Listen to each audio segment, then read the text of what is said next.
Meu nome é Márcia, como ele já adiantou. Eu sou advogada, profissional liberal e atuo na área de indenização há cerca de 30 anos. Eu ia dizer que eu sou portadora de deficiência auditiva, mas agora, depois de tudo que vocês discutiram, eu não sei mais o que eu digo. Bom, mas eu sou portadora de deficiência auditiva profunda, bilateral, neurosensorial e progressiva. Que título, hein? E eu sou oralizada. Não, e depois de todo esse título, eu tenho mais um que eu adquiri hoje. Como que é que o professor Marco falou? Surda do Paraguai. Eu vou processar a comunidade surda por danos morais. Eu sou surda do Paraguai. Então tá. Bom, eu vou, antes de eu falar como que é meu dia a dia como advogado, eu vou falar de muitos anos atrás, de quando eu era criança. Não sei por que eu sou deficiente auditiva. Na minha casa, todo mundo tem uma audição perfeita. Eu tenho uma irmã pianista, pai e mãe. Nossa, se minha mãe e meu pai escutassem menos, teria sido bem bom na minha infância e na minha adolescência. Escutam super bem. Eu sou a única. A minha mãe, alguns anos atrás, há uns 10 anos, ela falou, sabe o que foi, filha? Eu tomei um antibiótico na tua gravidez. Ela levou 40 anos para contar isso. Olha a dor de consciência. Mas eu acho que não foi nada na gravidez, porque eu tenho uma voz normal, eu tenho uma voz perfeita. Isso também confunde muito as pessoas, porque se eu estou com o cabelo solto, as pessoas não veem o aparelho, elas não conseguem entender que eu tenho uma deficiência auditiva profunda. Bom, não sei de onde veio a minha deficiência auditiva, e tem uma coisa da minha história, eu tenho 52 anos, tem coisa boa e tem coisa ruim.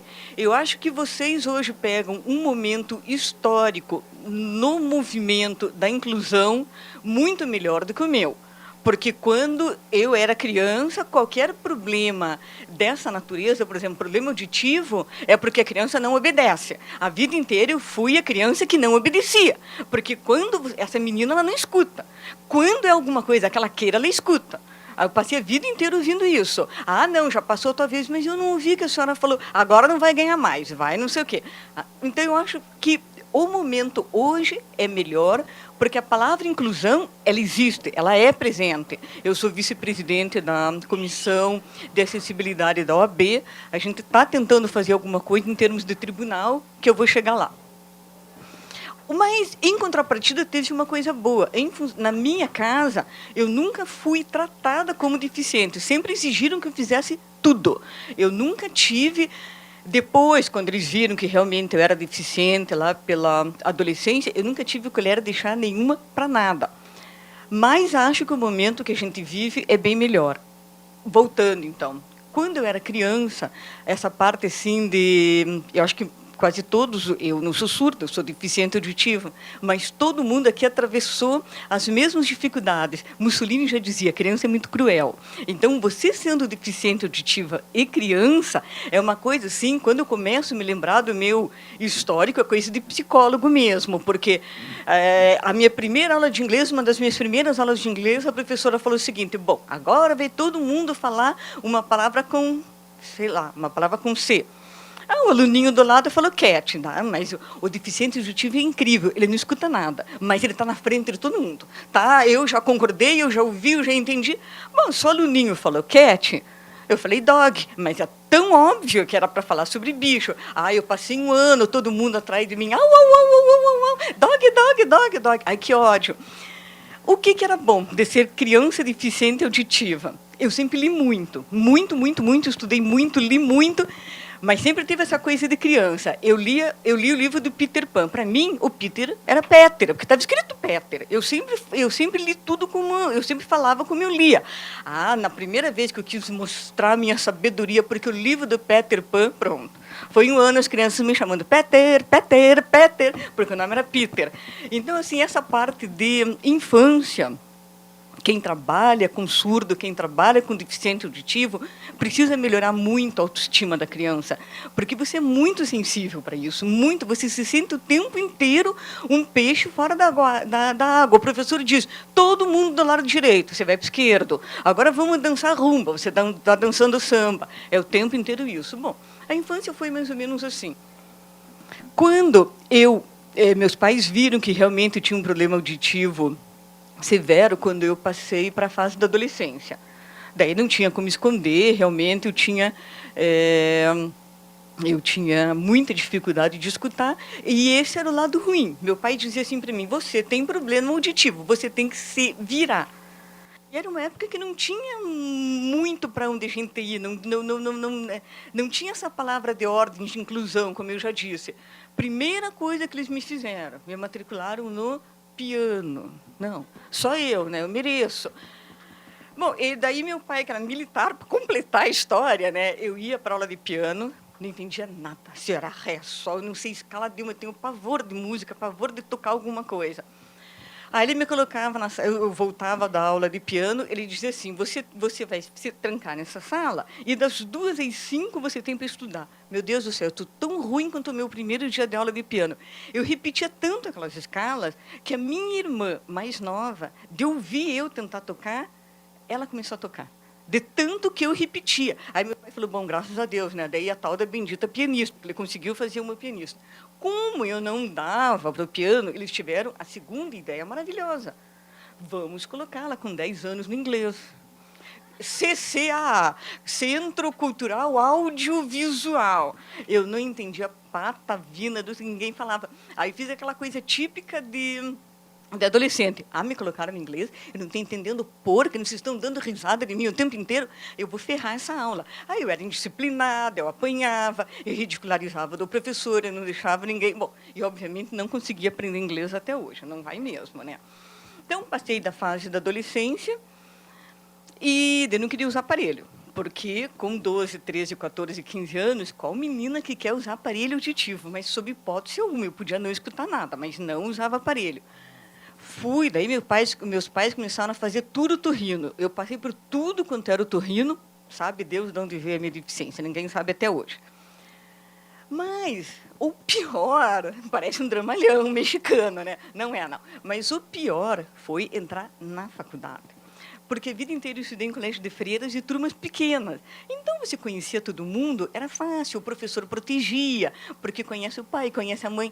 Quando você entra na faculdade, ninguém quer saber, ainda mais faculdade pública, fiz federal. Quem que quer saber? Ninguém sabe, filho, de quem você é. Eu estudei sempre com 30 pessoas. Era o primo do fulano, era amiga do não sei o quê, era a vizinha, era...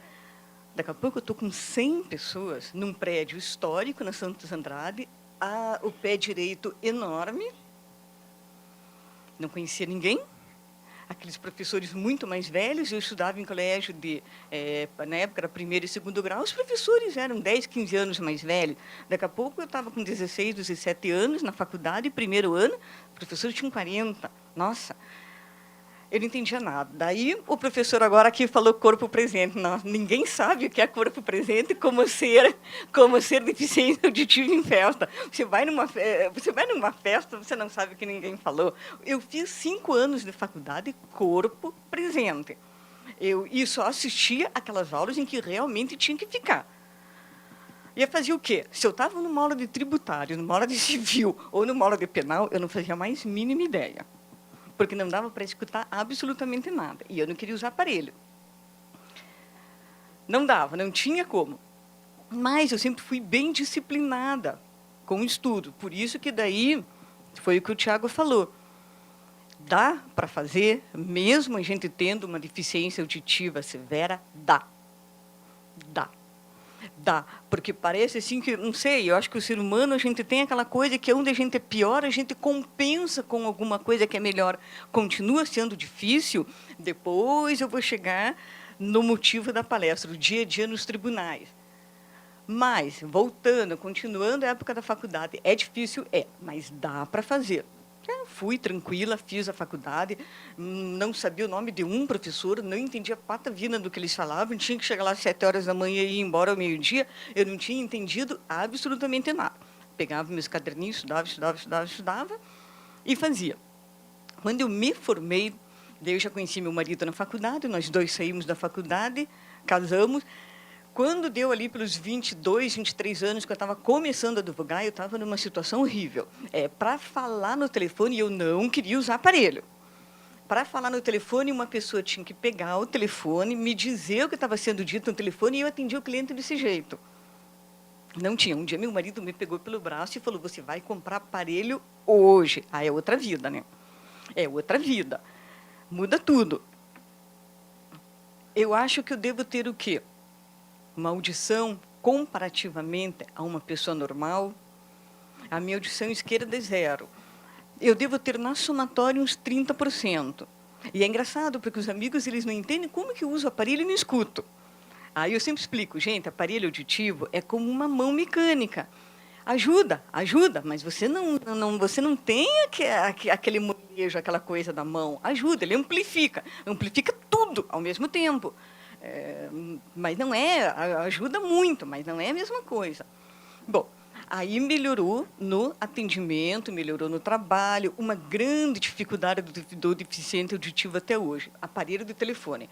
Pode te vender o melhor aparelho auditivo do mundo. Ah, esse é revolucionário, esse é maravilhoso. E eu sempre caio nessa história. Eu sempre acho que o próximo vai ser assim, nossa, eu vou recuperar a audição. Para telefone é complicadíssimo. Ainda bem que veio a internet, ainda bem que veio o WhatsApp, ainda bem que veio tudo isso, que ajuda muito.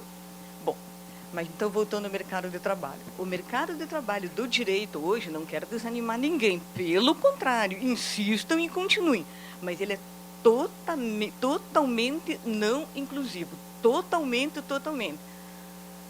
Fazer audiência é um exercício. Porque mesmo você chegando e você explicando para o juiz e para outra parte, eu sou deficiente auditivo, eu preciso sentar na frente de quem está depondo. À medida que o tempo vai passando, as pessoas vão esquecendo que você é deficiente. Deu 10 minutos de audiência, 15, 20, eles já retomam o modo natural deles, que é o modo de não deficiência. Então, eles já começam a falar rápido, já começam a não olhar para você. Na verdade, o que eu sinto em relação ao Poder Judiciário, que é onde eu atuo, talvez em todos os outros segmentos profissionais, existe uma grande, e talvez isso seja falta nossa, de capacitação dos funcionários que trabalham no Poder Judiciário, porque eu nunca ouvi, eu tenho 30 anos de advocacia, como profissional liberal militante, nunca trabalhei em nenhuma instituição, sempre no meu escritório. Eu nunca ouvi eu chegar para uma pessoa e dizer, eu sou deficiente auditivo, preciso que você me ajude, a pessoa dizer, não. Todas as portas se abrem. É o ideal? Não, não é o ideal, porque você também quer uma mínima estrutura. Você também quer chegar num lugar onde já exista algo preparado para te receber, senão você fica o tempo inteiro pedindo para as pessoas e falando, puxa, poderia dar uma mãozinha para a gente e já ter algo preparado anteriormente. Mas não tem.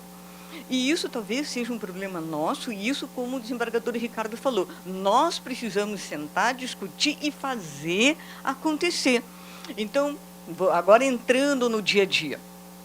Por exemplo, assim, Tribunal de Justiça do Paraná, quando você vai sustentar em 2º grau, você forma-se uma fila antes da sessão de julgamento, e à medida que os advogados vão entrando, eles vão falando para a secretária, olha, o meu processo é número tal, eu vou sustentar. Era tão fácil aquele servidor dizer assim, tem alguém com alguma dificuldade aqui? Tem eu, ótimo, e já deixar alguma coisa preparado.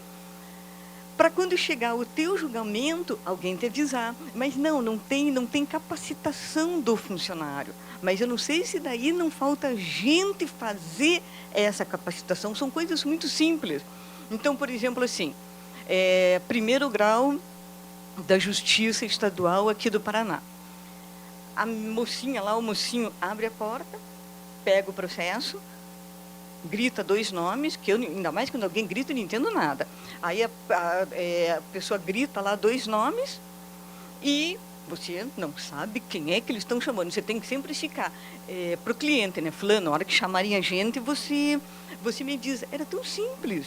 Era só colocar um monitorzinho ali com o nome da próxima audiência.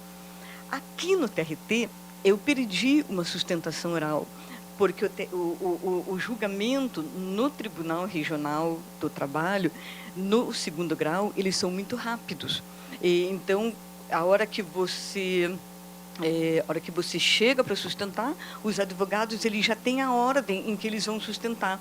Mas o desembargador relator, ele profere o voto antes. Ele adianta o voto dele, porque se Dependendo do que ele votou, você não precisa sustentar. E a tua sustentação é aberta um prazo de 5 minutos. Então, entre um julgamento e outro, demora mais ou menos 10, 15 minutos. Eu fico marcando ali no palitinho. Ficava marcando o meu número 16. Então, foi 1, 2, 3, 4, 5. Só que às vezes você erra. E daí, eu tive um julgamento que eu fui preparada, perdi a sustentação. Daí, eu entrei com ofício aqui para o TRT. E eles colocaram, a partir daí, um telão com os julgamentos em pauta. Resolveu? Não, porque esse telão fica correndo, ele não é sincronizado. Como todas as pessoas são não deficientes, elas não precisam saber qual é o julgamento que está acontecendo, porque elas estão ouvindo. Para quem ouve, não é difícil, realmente. Eles dizem julgamento número tal, número do processo, tal parte contra tal parte. E fala nesse volume que eu estou falando. Se você escuta bem, dá para entender que está sendo chamado. Agora, para quem não escuta, é muito difícil. Outra dificuldade que eu vejo só em nível de segundo grau. Os desembargadores, tanto da Justiça, tanto no TRF em Porto Alegre, como aqui no TRT, como no Tribunal de Justiça do Paraná, eles falam, na maior parte das vezes, ou eles falam sem microfone, ou eles não são capacitados para o microfone, eles não se preocupam com o microfone, porque não é algo do dia a dia da gente. E tem um grande problema hoje do computador. Então, muito desembargador, a hora que eles vão no julgamento, eles ficam assim. Não dá. Não dá. São coisas muito simples que faltam. Por exemplo, nos tribunais não tem isso aqui. Não tem o nome do julgador na frente. Para a gente que é deficiente auditivo, seria muito fácil, você ajudaria muito. Você chega e, pelo menos, você se organiza.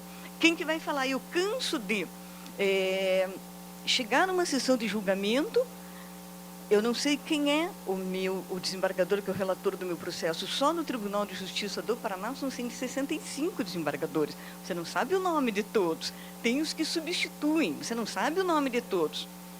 Bom, aí quando alguém começa a falar, até eu entender de que lado que vem o som e quem que está falando, já demora. Então eu não sei em que julgamento que ele está. E daí, eles se escondem atrás do computador. Não tem.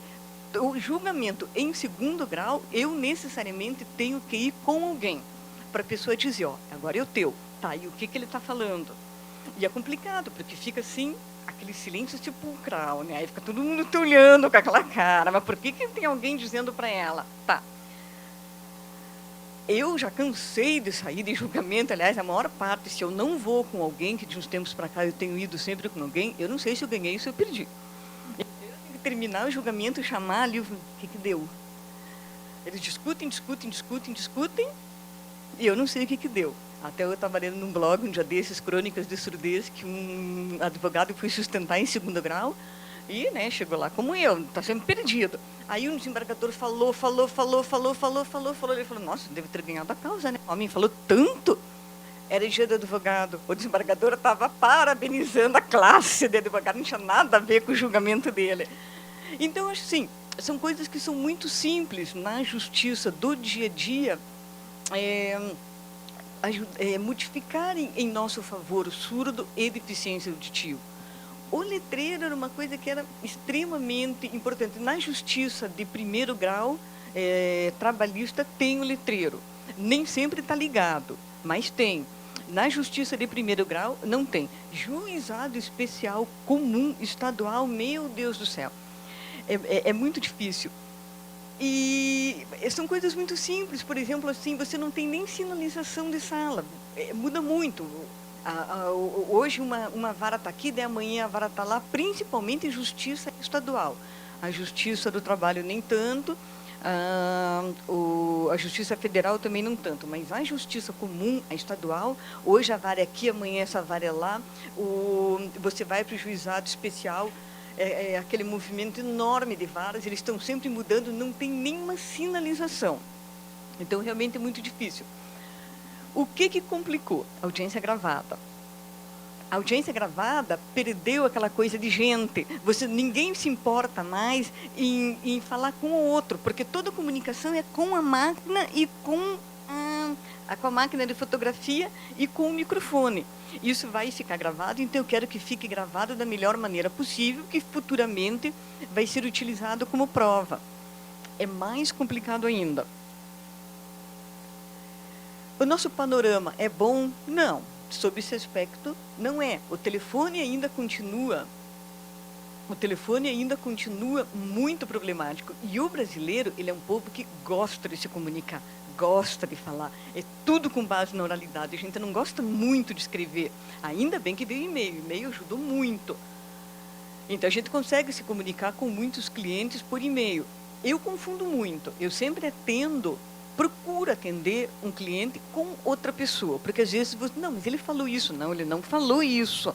Então é bom você ter esses procedimentos de cautela, sempre atender com uma outra pessoa, fazer audiência, é bom você levar outra pessoa, e tribunal realmente é sine qua non, você tem que levar outra pessoa. Mas o que eu digo? Dá para tocar advocacia? Dá. Estou falando como advogada, como profissional liberal. Dá. Tem dificuldade? Foi o que o professor Marco falou. Todos nós temos, e os que não têm deficiência auditiva têm algum outro tipo de deficiência, às vezes muito pior do que as nossas, né? Dá para fazer. Você vai ter que se esforçar mais? Vai ter que se esforçar mais. Mas eu vivo da minha profissão há 30 anos, como eu disse para vocês, sou profissional liberal, nunca trabalhei como advogado empregado ou advogado de empresa, nunca trabalhei em algum órgão público ou instituição. Consegui, eu acho que consegui, né, me considero uma profissional bem-sucedida, tenho uma carteira de clientes muito boa, tenho muitas pessoas, né, trabalhando para mim, tenho um escritório bom, é muito gratificante você ver, nossa, tem gente de 20 anos, 30 anos, gente muito mais nova do que eu, com as minhas deficiências e com as minhas dificuldades. Não dá para se agarrar nelas e não dá para tentar fazer com que elas te acariciem e te agradem. Não, você vai ter que batalhar contra ela. É uma batalha contínua, é todos os dias, mas dá para fazer. E eu coloco, né, como proposta aqui, já estou encerrando, coloco como proposta aqui exatamente a mesma proposta do desembargador Ricardo. Vamos trabalhar para capacitar melhor os tribunais, porque eles também não têm ideia da nossa deficiência. Eu sempre vejo colegas, meu marido, ele sempre diz assim, mas veja, as pessoas não sabem que você tem deficiência, as pessoas não sabem o que melhoraria para você. Aí também já é demais, né? A gente quer que eles adivinhem e deixem pronto. Então, eu acho que hoje, o que a gente precisa fazer para ontem é capacitar melhor os servidores do tribunal, o que não envolve grandes custos e o que não envolve, nossa, uma força hercúlea de planejamento. São medidas muito simples que podem ajudar muita gente. Mas digo para vocês, continuem, vale a pena a gente viver do nosso trabalho. Nossa, não tem coisa melhor do que isso, dá para fazer sim. Muito obrigada.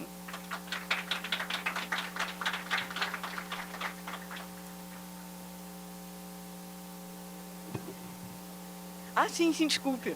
O deficiente também é assim, sabe? Já chega, já faz, já vai embora, acho que ninguém vai perguntar nada. Boa tarde a todos. Doutora, meu nome é Ana Carolina, eu trabalho aqui no TRT e eu gostaria de uma colocação de sua parte que exerce a profissão aqui entre nós. Nós temos há alguns anos o curso de Libras, claro que em nível básico. Se alguma vez foi recebida por alguém ou não houve necessidade de solicitar a língua brasileira de sinais? Não entendi, desculpe. Nós temos aqui no tribunal, inicialmente formulado pela comissão que ainda presido, depois pela Escola Judicial, o curso de Libras para os nossos servidores, capacitação, em nível básico. Então, somente, talvez, Ana Cristina está aí? Não. Em nível básico inicialmente. E eu pergunto se a doutora em alguma oportunidade foi assistida por estes nossos servidores que conhecem a língua brasileira de sinais. Entendi. Doutora, é que eu sou oralizada. Uhum. Então Nunca pediu. eu não conheço a língua de sinais. A minha comunicação é toda verbal. Oral. Então, exato. Então, a minha... E não sabe de alguém que tenha necessitado, se foi atendido. Eu gostaria de saber o retorno, porque estamos entre surdos, não?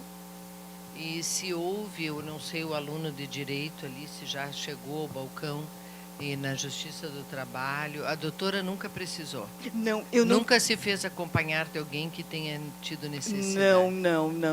Como eu não utilizo a linguagem de sinais, então eu não sei desse tipo de dificuldade. Nós recebemos sempre na Comissão de Acessibilidade da OAB dúvidas e dificuldades e denúncias com relação a essa questão de todo tipo de deficiência. Essa, em particular, eu não me lembro de ter sido solicitada. Pois não, porque nós temos aqui, né?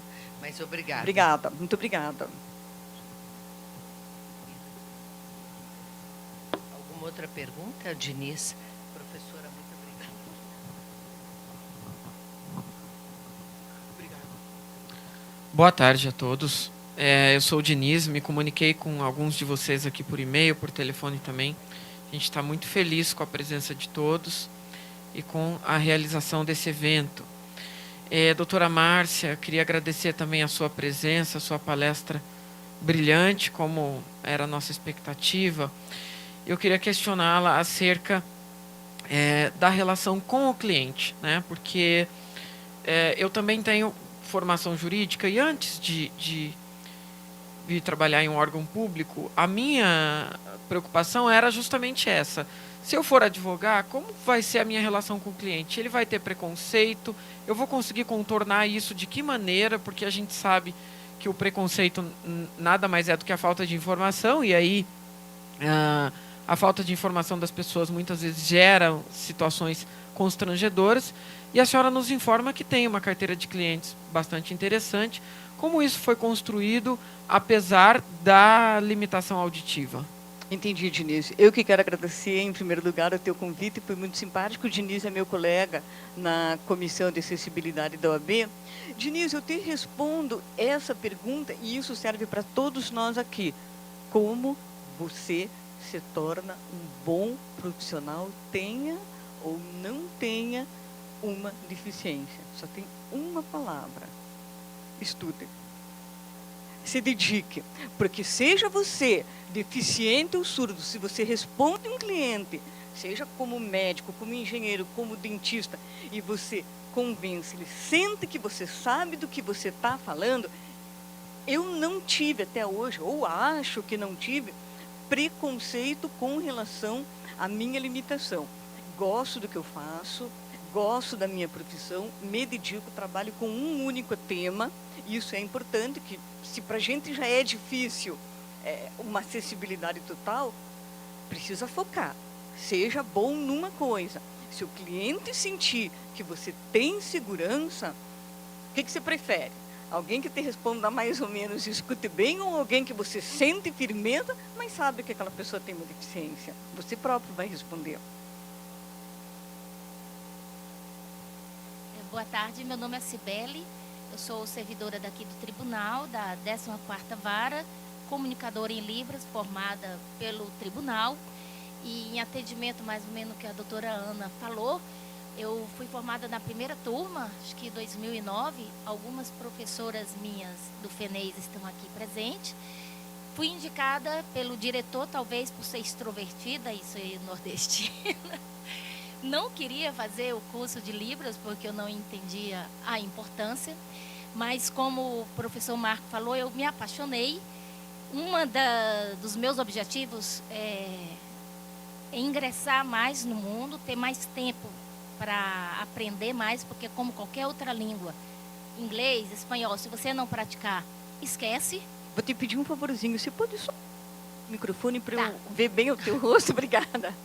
Então, como eu falei, qualquer outra língua a gente esquece se não praticar. Desde 2009. Eu estou escutando razoavelmente o que ela está falando, mas se ela... Não, obrigada, professor, muito obrigada. Por enquanto está dando, obrigada. Só com o microfone um pouquinho para baixo já resolve tudo.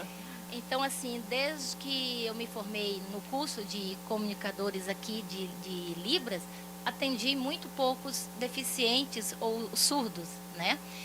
Já teve alguns processos que eu trabalho no primeiro grau. Já teve alguns processos, mas acabavam fazendo acordo, né? Ou se ia para a parte testemunhal de prova oral, aí teria que se contratar o intérprete, né? Que nós não somos formados para ser intérprete, só para comunicar, para ajudar, informar o processo. Mas eles não vêm, eu acho muito pouco, né? Assim, eles não vêm, não acho que eles vêm com e os que vêm na Justiça do Trabalho, pelo menos os contatos que eu tive, eles são oralizados ou se entendem de alguma maneira. Muito pouco eu tive a oportunidade de ajudar, de auxiliar.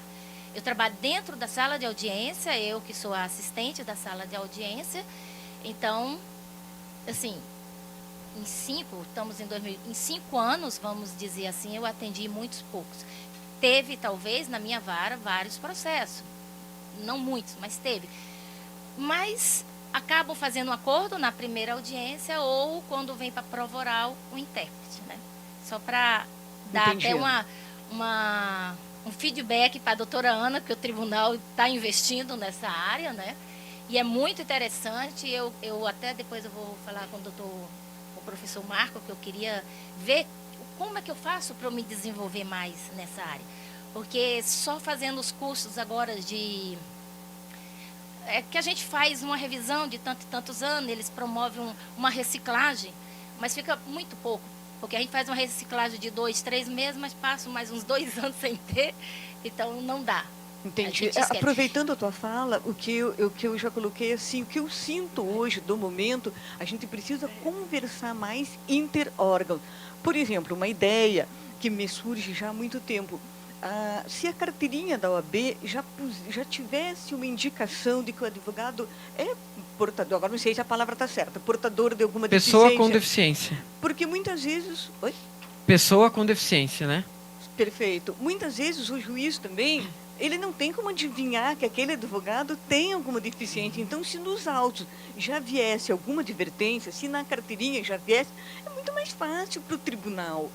Tá, esse número tal tem essa sinalização, é deficiente assim. Então, eu vou procurar dar um atendimento. Agora, eu noto, não é só em tribunal, por exemplo, eu viajo muito, de avião, obviamente. O que acontece? Toda vez que eu compro uma passagem, as companhias aéreas pedem para sinalizar. É deficiência auditiva, eu coloco ali. Porque eu fico naquela, bom, se acontecer alguma coisa, vem alguém atrás de mim. Já aconteceu de tudo, nunca veio ninguém atrás de mim. Nossa, mãe, eles mudam o portão de embarque e daqui a pouco eu digo, bom, tem alguma coisa óbvia, né? Eu sou surudinha, né? Surda do Paraguai, eu não sou burra, não tem ninguém nessa sala, só eu. Algo deve ter acontecido. O que aconteceu? Aí você vai atrás da pessoa, todo mundo já foi para o portão não sei das quantas. Daqui a pouco eles mudam para o portão não sei das quantas. Daí eu falei, tá, e o negócio ali, a câmera, por que você... não está funcionando. Então, essa parte, assim, desse tipo de... A gente trabalha mais com o tribunal, então eu vejo muito as deficiências do tribunal. Mas, de uma certa maneira, é geral, é generalizado. Não vejo um órgão que esteja muito na frente nessa questão. Doutora, se me permite, só um complemento em relação à pergunta da desembargadora Ana e a fala aqui da Cibele, que é o seguinte, os surdos, e eu acho que esse é um momento muito importante para a gente falar isso. Por que os surdos ainda não procuram tanto o nosso tribunal? Porque não sabem que nós já temos esse recurso de acessibilidade em muitas unidades. Porque qualquer repartição pública que for procurada, a grande maioria, melhor dizendo, não vai ter como atendê-los porque não se comunicam em Libras. Então, nós precisamos informá-los também, e eu quero fazer isso nesse momento, que nós temos servidores que não são fluentes em Libras, mas que conhecem basicamente essa língua e que podem se comunicar com eles quando eles vierem, ingressar com uma ação trabalhista ou tomar parte no que está acontecendo no seu processo, pode dar uma informação ali de maneira básica e também nas audiências judiciais existe a previsão da contratação de um intérprete, que aí sim é uma pessoa fluente, com ProLibras e com todo o conhecimento, para atuar em audiência, para que a pessoa surda possa se comunicar de maneira plena. Como o desembargador Ricardo sempre diz, e teve a oportunidade de dizer hoje, a justiça trabalhista, ela diz o direito, né? E esse direito só é dito de maneira acessível às pessoas surdas quando é dito em Libras. Então, por isso é que a gente está tentando ainda, com bastante, com uma consciência de que há muito o que melhorar. Não é todas as unidades que têm o servidor capacitado, como a 14ª Vara tem a Cibele, ainda muitas unidades não têm, mas é uma construção, né? A acessibilidade é uma construção e nós estamos tentando construir dentro das possibilidades. Então, temos pessoas capacitadas para se comunicar basicamente em Libras aqui no tribunal, e é importante que vocês saibam disso e passem adiante essa informação para amigos, para os grupos, que nós temos essa previsão. Isso decorre de uma resolução do Conselho Superior da Justiça do Trabalho, onde toda a justiça trabalhista, não só do Paraná, mas do Brasil todo, deve ter em seu quadro servidores que falam Libras. Obrigado. Perfeito. Obrigada.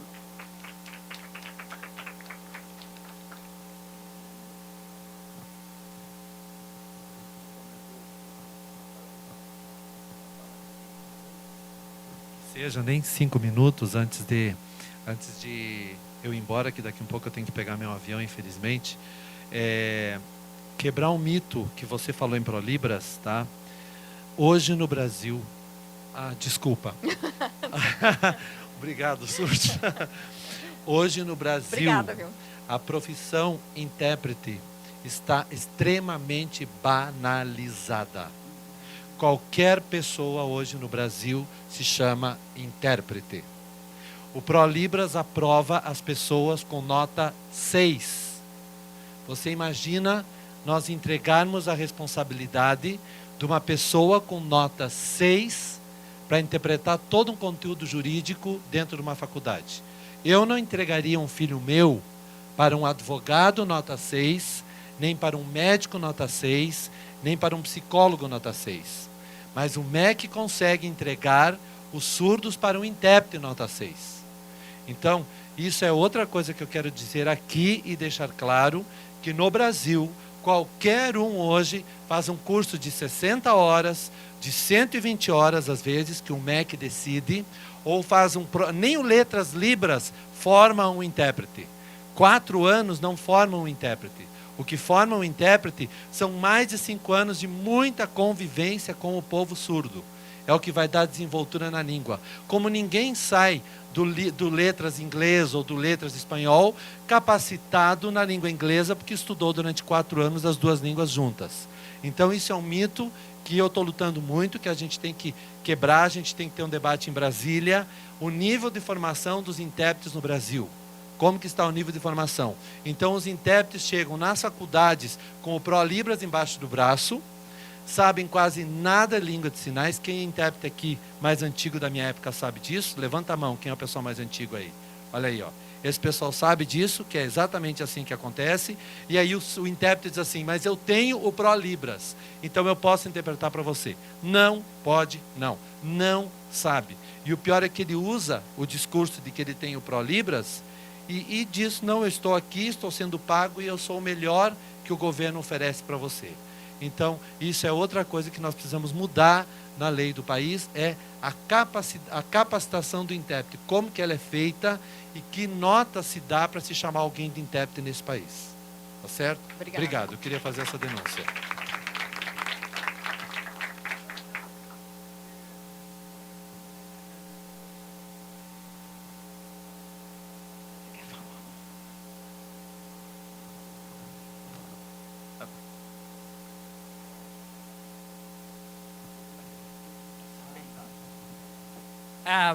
A minha... Ok. Quer que eu esclareça algo da lei? É que a lei fala, ouvinte, pela lei pode, porque a lei diz preferencialmente. esta palavra preferencialmente é que é o grande hiato, o grande problema que está e que os ouvintes estão usando desta palavra preferencialmente para ocupar o espaço dos surdos. Porém, a lei nem sempre é ética. Porque se a lei fosse ética, nós não teríamos tantos políticos ladrões soltos. Entende? Então, nós temos que mudar isso dentro da lei. Essa palavra foi colocada por ouvinte. E os ouvintes estão se valendo disso para tomar esse espaço dos surdos. Então, nós temos que lutar para reescrever essa lei, fazer um artigo paralelo, né? Como? Como professor de Libras, como professor, né? Que ouvinte não deveria ser professor. Assim como nós, ouvintes, dificilmente aceitaríamos um surdo nos ensinando português. Por que que os surdos têm que aceitar um ouvinte ensinando Libras? Eu acho que a máxima vale para os dois grupos, né? A máxima vale para os dois grupos. Tá certo? Obrigado. Bom, gente, muito obrigada a todos.